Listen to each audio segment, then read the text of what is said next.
Ders 1. Isletme birleşmeleri. Frito-Lay'in Pepsi ile birleşerek PepsiCo Incorporated adını aldığını biliyor muydunuz? Evet, dünyanın en büyük yiyecek ve içecek şirketlerinden biri. Birleşmelerin nasıl bu kadar güçlü varlıklar yaratabildiği büyüleyici. Kesinlikle. Kaynakları birleştirip daha geniş bir kitleye ulaşıyorlar. Ayrıca tek marka altında farklı ürünlerin sunulmasına da olanak tanır. İşbirliğinin nasıl başarıya yol açabileceğini gerçekten gösteriyor. Farklı şirket kültürlerini nasıl yönettiklerini merak ediyorum. Bu harika bir nokta. İki kültürü birleştirmek oldukça zor olabilir. Evet, ancak doğru yapıldığında inanılmaz yeniliklerle sonuçlanabilir. Ders Konuşurken 2. mikrodalgada Rahatlatıcı patlamış akşamlar. mısır yemeği ve çay içmeyi seviyorum.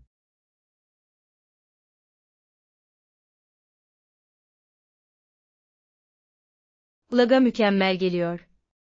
Gevşemek için çok rahat bir yol. Evet, hafta sonu dinlenmeye ve birbirimizin arkadaşlığından keyif almaya başlıyoruz. Kesinlikle. Bu basit zevklerin rahatlatıcı bir yanı var. Kabul ediyorum. Yogun hayatlarımıza biraz ara vermek güzel. Ayrıca bize hikayeleri yakalama ve paylaşma şansı veriyor. Kesinlikle. Bu dinlendirici akşamları sabırsızlıkla bekliyorum. Ben de. Bunu düzenli bir gelenek haline getirelim. Kesinlikle. Uzun bir haftayı sonlandırmanın mükemmel yolu. Ders 3. Seçenekleri keşfetmek. Doğru. Ancak farklı seçenekleri keşfetmeyi ve iyi fırsatlar bulmayı seviyorum. Evet, yeni bir şeyler keşfetmek her zaman heyecan vericidir. En iyi fiyatları aramanın heyecanını seviyorum. Kesinlikle. Alışverişin daha ödüllendirici olmasını sağlar. Ayrıca hangi benzersiz ögeleri bulabileceğinizi asla bilemezsiniz. Kesinlikle. Bazen en iyi satın almalar beklenmedik olanlardır. Bence pazarlık avına çıkmak eğlenceli bir macera. Kabul ediyorum. Yakında bir alışveriş günü planlayalım. Kulağa harika geliyor. Bunu sabırsızlıkla bekliyorum. Ders 4. Seyahat planları. Elbette. Lütfen bana mesafeyi ve gezilecek yerlerin yerini söyler misiniz? Elbette. Plaja uzaklığı buradan yaklaşık 10 mil. Bu çok uzak değil. Yakınlarda hangi turistik yerler var? Yol boyunca güzel bir park ve harika restoranlar var. Bu bir günlük gezi için mükemmel görünüyor. Evet, plajın tadını çıkarabilir ve bölgeyi keşfedebiliriz. Gitmeden önce mutlaka hava durumunu kontrol edelim. İyi bir fikir. Orada geçireceğimiz zamanı en iyi şekilde değerlendirmek istiyorum. Maceramız için heyecanlıyım. Ders 5. İlgi çekici konuşmalar. Sıkılmayı önlemek de önemlidir. Kabul ediyorum. Ayrıca farklı bakış açılarını dinlemek de önemlidir. Evet, ilgi çekici sohbetler anlayışımızı gerçekten zenginleştirebilir. Kesinlikle. Birey olarak öğrenmemize ve büyümemize yardımcı olurlar. Arkadaşlarımla farklı konuları tartışmaktan hoşlanırım. Ben de. Etkileşimlerimizi canlı ve ilginç tutar. Yeni konuları birlikte keşfetmeye özen gösterelim. Harika bir plana benziyor. Bunu sabırsızlıkla bekliyorum. Ben de. Konuşmayı akıcı tutalım. Ders 6. Sakin sabah. Yorgun bir sabah geçirdim ama artık her şey sakinleşmeye başlıyor. Gerçekten mi? Ne oldu da bu kadar telaşlı hale geldi? Arka arkaya toplantılarım vardı ve projemin teslim tarihi yaklaşıyordu. Bu kulağa stresli geliyor. Bunu atlatmayı nasıl başardınız? Her seferinde tek bir göreve odaklandım, bu da düzenli kalmama yardımcı oldu. Bu akıllıca bir yaklaşım. Artık ortam sakinleştiğine göre ne yapmayı düşünüyorsunuz? Sanırım biraz ara verip bir fincan kahvenin tadını çıkaracağım. Harika bir fikir gibi görünüyor. Günün geri kalanı için herhangi bir planın var mı? Sadece biraz hafif iş ve belki daha sonra parkta yürüyüz. Ders 7. Cihazın temelleri. Cihazlarınızı şarjlı tutun, bağlantıda kalmak için bu bir zorunluluktur. Kesinlikle. Düzenli kalmak için başka önerileriniz var mı? Evet, telefonunuzda hatırlatıcılar ayarlamak inanılmaz derecede yararlı olabilir. Bu harika bir ipucu. Onlar olmadan önemli görevleri sıklıkla unutuyorum. Günlük hedeflerinizi not almak için bir planlayıcı da kullanabilirsiniz. Bu fikri seviyorum. Bir listedeki şeyleri silmek tatmin edici geliyor. Kesinlikle. Ayrıca, zamanınızdan sorumlu olmanızı sağlar. Bunun için önerdiğiniz özel uygulamalar var mı? Todoist'i kullanmayı seviyorum, kullanıcı dostudur ve oldukça etkilidir. Ders 8. Ödeme netliği. Elbette her iki tarafın da netliği için ödeme koşullarını ayrıntılı olarak özetleyelim. Bu akıllıca görünüyor. Hangi ayrıntıları ele almamız gerektiğini düşünüyorsunuz? Öncelikle tutar ve ödeme yöntemi üzerinde anlaşmamız gerekiyor. Evet, ayrıca ödemelerin zaman çizelgesini de tartışmalıyız. Evet, net bir son tarih belirlemek herhangi bir karışıklığın önlenmesine yardımcı olacaktır. Bir iptal politikası da eklemeye ne dersiniz? Bu iyi bir nokta, ikimiz için de ekstra bir koruma katmanı saklıyor. Kabul ediyorum. Şeffaflık her türlü anlaşmanın anahtarıdır. Kesinlikle. Bunu taslagi hazırladıktan sonra ikimiz de inceleyebiliriz. Ders 9. Moda seçimleri. Kesinlikle cilt tonunuzu güzelce tamamlıyor. Ancak bu koyu mordan emin değilim. Bu konuda ne hissediyorsun? Koyu mor, özellikle dogra aksesuarlarla çarpıcı olabilir. Bu doğru. Belki farklı kıyafetlerle denemeliyim. Kesinlikle. Bazen onu ortaya çıkarmak için dogra esnesmeyi gerektirir. Girisinizi takdir ediyorum. Genellikle hangi renkleri tercih edersiniz? Ben toprak tonlarına yöneliyorum, her şeye uyma eğilimindedirler. Bu mantıklı. Daha çok yönlü renkleri keşfetmeliyim. Hadi eklenelim. Bu da tamamen denemekle ilgilidir. Ders 10. Aile önemlidir. Mari'nin ailesi yeni boşandı ve Mari çok üzgün. Bu çok zor. Boşanma gerçekten aile dinamikini sarsabilir. Evet, tüm dünyasının altüst olduğunu düşünüyor. Bu anlaşılabilir bir durum. Değişim herkes için çok zorlayıcı olabilir. Ona üzgün ve kafa karışıklığının normal olduğunu hatırlatmaya çalışıyorum. Böyle zamanlarda destek çok önemlidir. Kendini izole edilmiş hissediyor olmalı. Kesinlikle.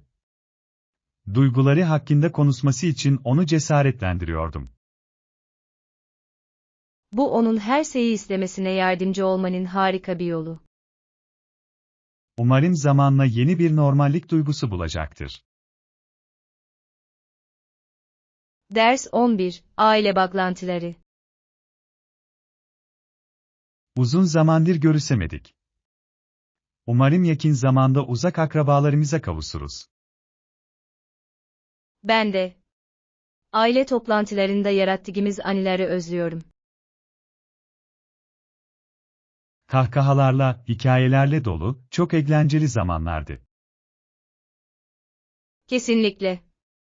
O anlardan bazılarını yeniden yaşamak güzel olurdu. Belki bu yaz bir aile toplantısı düzenleyebiliriz. Harika bir fikir gibi görünüyor. Bazı aktiviteler planlayabiliriz. Evet, hatta herkesle paylaşacağımız bir aile agacı bile oluşturabiliriz. Bunu seviyorum. Nesilleri birbirine bağlamanın harika bir yolu. Ulaşmaya başlayalım ve kimlerin ilgilendiğini görelim. Ders 12. Yaz stili. Peki ya sen? Yaz aylarında sundress veya gömlek giymeyi tercih ederim. Yensiz elbiseler serin kalmak ve şık görünmek için mükemmeldir. Kabul ediyorum. Her durum için çok rahat ve çok yönlüler. Kesinlikle. Onları yukarı veya aşağı giydirmenin ne kadar kolay olduğunu seviyorum. Peki ya ayakkabılar? Favoriniz var mı? Genellikle sandalet tercih ederim. Sıcak havalar için mükemmeldirler. Bu mantıklı. Spor ayakkabılarını tercih ediyorum, etrafta dolaşmak için harikalar. Sıcak aylarda her şey konforla ilgili, değil mi? Kesinlikle. Yazlık kıyafetler için bir alışveriş gezisi planlayalım. Ders 13. Dışarıda yemek yemek. Dışarıda yemek yemenin başlangıçta düşündüğümden daha pahalı olabileceğini fark ettim. Ah, kesinlikle. Dikkatli olmazsanız gerçekten artabilir. Sizce bu kadar maliyetli olmasının nedeni nedir? Yemek ve içecek fiyatları şaşırtıcı derecede yüksek olabiliyor. Ve bahsis vermeyi de unutmayın, bu da büyük bir fark yaratabilir. Evet. Planlama sırasında bu ekstra maliyetleri hesaba katmak önemlidir. Bölgede bütçeye uygun yemek seçenekleri buldunuz mu? Birkaç tane var. Bazı restoranlar belirli günlerde harika fırsatlar sunuyor. Bütçenizi zorlamadan dışarıda yemek yemenin tadını çıkarmanın akıllıca bir yolu. Ders 14. Rezervasyon sorgulama. Bunu bilmek güzel. Rezervasyonumu iptal etmek için yapmam gereken bir şey var mı? Genellikle önceden bir iptal bildirimi göndermeniz yeterlidir. Anlıyorum. Bununla ilgili herhangi bir ücret var mı? Bazen var ama o yerin politikasına bağlı. Bir dahaki sefere ince baskıyı okuyacağımdan emin olacağım. Bu akıllıca bir hareket. Hazırlıklı olmak her zaman daha iyidir. Haber verdiğiniz için teşekkürler. Gelecekteki rezervasyonlarda bunu aklımda tutacağım. Sorun değil. Daha sorunsuz seyahatler için ipuçlarını paylaşmak her zaman iyidir. Yardımını takdir ediyorum. Planlamayı çok daha kolay hale getiriyor. Ders 15, Giriş süreci. Check-in tutarı daha sonra iade edilecektir, değil mi? Evet, bu doğru. Bu sadece kartınızın geçici olarak bloke edilmesidir. Anlaşıldı. Lütfen bunu teyit edebilir misiniz? Kesinlikle. Kısa süre içinde size tüm ayrıntıları içeren bir e-posta göndereceğim. Teşekkür ederim. Her şeyin halledildiğini bildiğimde kendimi çok daha iyi hissediyorum. Elbette. Başka sorularınız varsa bana bildirin. Yardımınızı takdir ediyorum, her şeyi çok daha net hale getiriyor. Yardım etmekten mutluluk duyuyorum. Vardığınızda konaklamanızın keyfini çıkarın. Bunu sabırsızlıkla bekliyorum. Desteğiniz için tekrar teşekkür ederiz. Ders 16, Antik Mühendislik. Bu kadar etkileyici yapıları modern aletler olmadan inşa ettiklerine inanabiliyor musunuz? Bu çok şaşırtıcı. Çalışmalarının hassasiyeti gerçekten dikkate değer. O zamanlar böyle bir doğruluğa nasıl ulaşmayı başardıklarını sık sık merak ediyorum. Nesiller boyunca aktarılan inanılmaz beceri ve tekniklere sahip olmalılar. Kesinlikle. Sahip oldukları bilgileri düşünmek büyüleyici. Kabul ediyorum. Bu gerçekten eski uygarlıkların yaratıcılığını takdir etmenizi sağlar. Bir gün bu tarihi yerlerden bazılarını ziyaret etmeyi çok isterim. Ben de. Tarihi ilk elden deneyimlemek unutulmaz olacaktır. Birlikte bazı antik harikaları keşfetmek için bir gezi planlayalım. Ders 17, Maceracı Kurtarma. Merdiven kullandım ve onu ağaçtan kurtardım. Bu epey bir macera olsa gerek. Nasıl oldu? Daha iyi görebilmek için tırmandı ve orada sıkışıp kaldı. Ah hayır. Yardım beklerken korktu mu? Biraz ama soğukkanlılığını korudu. Orada olduğum için çok mutluydum. Ona yardım edebilmen harika. Gerginlik hissettin mi? Kesinlikle. Yukarı çıkarken dikkatli olmam gerekiyordu. Hayal edebiliyorum. Onu Asagi indirdiğinde ne dedi? Çok rahatladı ve minnettar oldu. Bu çabaya değdi. Ders 18, Ulaşım maliyetleri. Taksiler ve araç paylaşımı hizmetleri de mevcuttur ancak bunlar daha pahalı olabilir. Bu doğru. Bazen, özellikle uzun yolculuklarda gerçekten birikebilirler. Kesinlikle. Hangi seçeneği seçeceğime karar vermeden önce genellikle maliyeti göz önünde bulundururum. Özellikle sık seyahat ederken seçeneklerinizi tartmak akıllıca olacaktır. Hiç araç paylaşımı hizmetini kullanmak zorunda kaldınız mı? Evet, geçen hafta sonu bir tane kullandım. Kullanışlı ama pahalıydı. Dalgalanma fiyatlandırmasının sizi gerçekten hazırlıksız yakalayabileceğini fark ettim. Kesinlikle. Tasarruf etmek için mümkün olduğunca toplu taşımayı kullanmayı tercih ediyorum. Bu iyi bir fikir. Genellikle daha ekonomiktir ve oldukça eğlenceli olabilir. Ders 19, oylama kararları. Üyeler oy kullandı ve bundan şikayet edemezdim çünkü bu demokrasidir. Bu doğru. Karar alma sürecinde herkesin söz hakkı vardır. Ancak bazen herkesin sorunları gerçekten anlayıp anlamadığını merak ediyorum. Bu geçerli bir nokta. Seçmenlerin eğitimi bilinçli kararlar için çok önemlidir. Evet, tartışmalar ve tartışmalar farklı bakış açılarının netleşmesine yardımcı olabilir. Kabul ediyorum. İlgi çekici konuşmalar daha iyi anlaşılmasına yol açabilir. Özellikle genç seçmenlerin katilimini teşvik etmek önemlidir. Kesinlikle. Gelecek, bugün yapılan bilinçli seçimlere bağlıdır.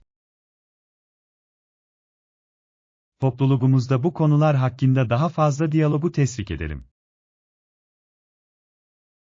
Ders 20, Mary Poppins. Mary Poppins filmini gördün mü? Bu çok hoş bir hikaye. Evet. Jane ve Michael Banks'in hayatlarına sihir katmasını seviyorum. Onun karakteri gerçekten unutulmaz, değerli dersler veriyor. Kabul ediyorum. Çocuklarla olan etkileşimi büyüleyici. Filmin müzikleri ve görselleri de büyüleyici değil mi? Kesinlikle. Her saaki hikayeye bir keyif katmanı katıyor. Eğlenceyi önemli hayat dersleriyle nasıl dengelediğini büyüleyici buluyorum. Evet. Eğlence ve eğitimin mükemmel bir karışımı. Mary Poppins bize gerçekten hayal gücünün ve merakın önemini gösteriyor. Ders 21, düşünceli hediyeler. Evet, düşünceli hediyeler almayı seviyorum, benim için her zaman çok şey ifade ediyorlar. Ben de aynı şekilde hissediyorum. Anlamı olan bir hediyenin özel bir yanı vardır. El yapımı hediyeler vermeyi seviyorum çünkü kişisel çaba ve özen gösteriyorlar. Bu çok hoş bir dokunuş. El yapımı hediyeler daha samimi ve benzersiz hissettirir. Kesinlikle. Hediyenin ardındaki düşünce ve yaratıcılıkla ilgilidir. Şimdiye kadar verdiğiniz en iyi el yapımı hediye nedir? Bir zamanlar bir arkadaşım için bir not defteri yapmıştım ve çok beğendi. Harika bir hediyeye benziyor. Bu onun sonsuza kadar değer verebileceği bir şey. Bence en iyi hediyeler bir hikaye anlatan ya da anılar taşıyanlardır. Ders 22, Yağmur sonrası yabani otlar. İyi bir yağışın ardından yabani otlar her yerde bitiyor gibi görünüyor. Bu doğru. Nemli koşullarda gelişiyorlar gibi görünüyorlar. Sanki hamle yapmak için yağmuru bekliyorlar. Kesinlikle. Bu sinir bozucu yabani otlarla bahçe işleri oldukça zorlu olabilir. Bahçemi düzenli tutmaya çalışıyorum ama bu sürekli bir mücadele. Anladım. Düzenli bakım onları uzak tutmanın anahtarıdır. Yabani otları kontrol etmek için etkili yöntemler buldunuz mu? Malçlama çok yardımcı olur, yeterli isi kalmalarını engeller. Bu harika bir ipucu. Bunu bahçemde denemeliyim. Ders 23, Sosyal sorunlar. Binlerce gencin eğitimsiz yasadaki gettoların olduğunu göstermiyor. Bu, birçok insanın gözden kaçırdığı sert bir gerçektir. Bu tür koşulların gelecek nesilleri nasıl etkileyebileceğiyle ilgili. Kesinlikle. Yoksulluk döngüsünü kırmak için eğitim çok önemlidir. Bu konularda farkındalık yaratmanın yollarını bulmamız gerekiyor. Evet, hikayeleri ve deneyimleri paylaşmak değişimi tetiklemeye yardımcı olabilir. Sesi olmayanların haklarını savunmak önemli. Birlikte başkaları için fırsatlar yaratmaya yardımcı olabiliriz. Topluluğumuzdaki eğitim girişimlerini desteklemenin yolları üzerinde beyin fırtınası yapalım. Ders 24, Kapalı Bahçecilik. Kapalı alanda bir bitki bahçesi kurmayı düşünüyorum. Hiç denedin mi? Evet, yaptım. Kendi bitkilerinizi yetiştirmek ödüllendirici bir deneyimdir. Kulağa harika geliyor. Hangi bitkileri yetiştirdin? Fesleğen, nane ve biberiye ile başladım. Yönetilmeleri oldukça kolaydır. Bu seçimleri seviyorum. Taze otlar yemek pişirmeyi gerçekten geliştirir. Kesinlikle. Üstelik bunları evde bulundurmak çok kullanışlı. Kesinlikle deneyeceğim. Yeni başlayanlar için herhangi bir ipucu var mı? Yeterli güneş ısısı aldıklarından emin olun ve düzenli olarak sulayın. Harika tavsiye. Küçük bahçe projeme başlamak için sabırsızlanıyorum. Ders 25, Tatlı önerileri. Geleneksel tatlıyı mutlaka denemelisiniz, ugrunda ölmeye değer. Gerçekten mi? Onu bu kadar özel kılan ne? Tatların ve dokuların kombinasyonu tek kelimeyle ilahi. Bu çok cazip geliyor. Yeni tatlılar denemeyi seviyorum. Pişman olmayacaksınız, bir sebepten dolayı yerel bir favori. Tadacağım için heyecanlıyım. Onu nerede bulabilirim? Şehir merkezinde en iyi versiyonu sunan Sirin küçük bir kafe var. Hadi oraya birlikte gidelim. Simartmak için sabırsızlanıyorum. Lezzetli bir gezi olacak. Bunu sabırsızlıkla bekliyorum. Ders 26, Sabah koşusu. Sabah koşusuna mı çıkacaksınız? Evet, yaptım. Güne başlamanın harika bir yolu olduğunu duydum. Gerçekten öyle. Voguing zihninizi temizlemenize yardımcı olur ve enerjinizi artırır. Kabul ediyorum. Ayrıca temiz havanın tadını çıkarmanın harika bir yolu. Kesinlikle. Kullanmaktan hoşlandığınız favori bir rotanız var mı?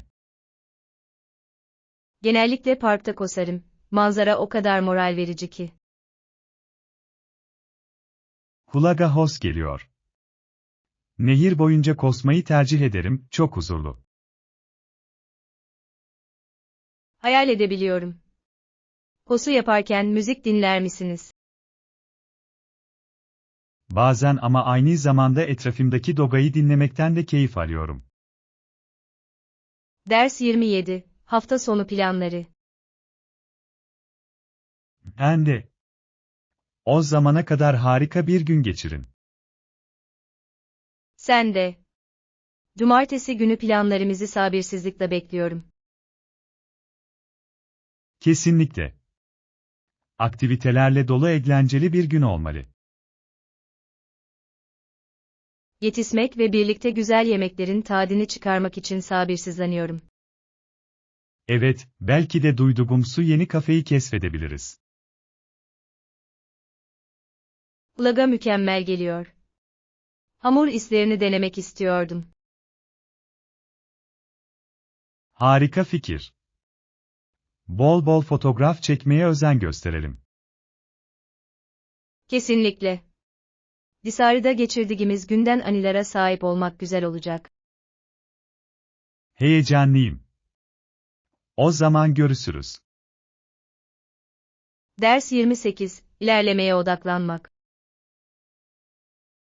Kesinlikle, mükemmelliğe değil, ilerlemeye odaklanmak önemlidir. Tamamen katılıyorum. Her şeyin mükemmel olmasını istemeye kapılmak kolaydır. Evet ve bu çoğu zaman hayal kırıklığına ve tükenmişliğe yol açabilir. Kesinlikle. Küçük başarıları kutlamak bizi motive eder. Sak. İleriye doğru atılan her adım gurur duymak için bir nedendir.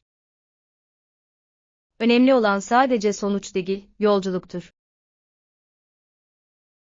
Bu akıllıca bir bakış açısı. Süreci daha keyifli hale getiriyor. Evet ve yol boyunca öğrenmemize ve büyümemize yardımcı olur. Hedeflerimiz üzerinde çalışırken birbirimize bu zihniyeti korumayı hatırlatalım. Ders 29, Soyu tükenmiş türler. Birkaç yüzyıl içinde birçok hayvan türünün nesli tükendi. İnsanların çevre üzerinde bu kadar büyük etkisi olması şaşırtıcı. Örneğin tarih öncesi insanlar bazı hayvanların yok olduğu bir noktaya ulaşmıştı. Bu doğru.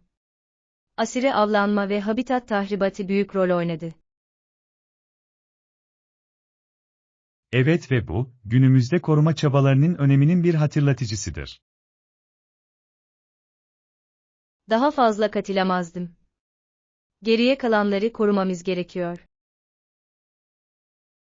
Kesinlikle. Her tür ekosistemimizde hayati bir rol oynar. Gelecek nesillerin bu konularda bilinçlendirilmesi çok önemli. Birlikte yaban hayatının korunmasını savunarak bir fark yaratabiliriz. Ders 30, Evcil hayvan davranışı. Ama onu üstüne koyduğumda kuyruğu segiriyor. İlginç. Kuyruğunun segirmesi ne anlama geliyor? Bu genellikle bir konuda endişeli veya üzgün hissettiğini gösterir. Zavallı şey. Bu olduğunda onu nasıl rahatlatırsınız? Onu nazik sevişme ve yatıştırıcı sözlerle sakinleştirmeye çalışıyorum. Bu mantıklı, hayvanlar çevrelerine karşı duyarlı olabilirler. Kesinlikle.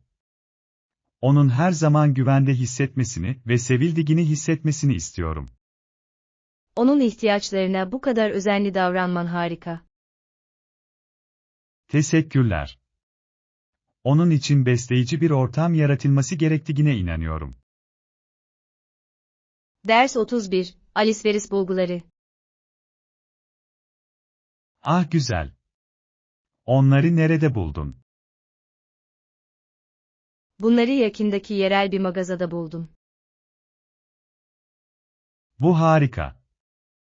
Evinize yakın iyi fırsatlar keşfetmek her zaman harikadır. Evet, ayrıca modaya uygun kıyafetlerden oluşan güzel bir seçkiye sahipler. Böyle yerlerden alışveriş yapmayı seviyorum, ne bulacağını asla bilemezsin. Kesinlikle. Her seferinde küçük bir hazine avı gibi. Genellikle oraya belirli ögeler için mi yoksa sadece göz atmak için mi gidersiniz? Çoğunlukla göz atmak için, ancak çoğu zaman beklenmedik bulgularla ayrılıyorum. Kulağa eğlenceli geliyor. Bir ara birlikte alışverişe gidelim. Ders 32, Günlük giyim. Her gün giyebileceğim bir şey arıyorum. Günlük giyim için belirli mağazalara göz attınız mı? Evet, harika seçenekler sunan birkaç yerel butigi araştırıyordum. Bu iyi bir fikir. Küçük işletmeleri desteklemeyi seviyorum.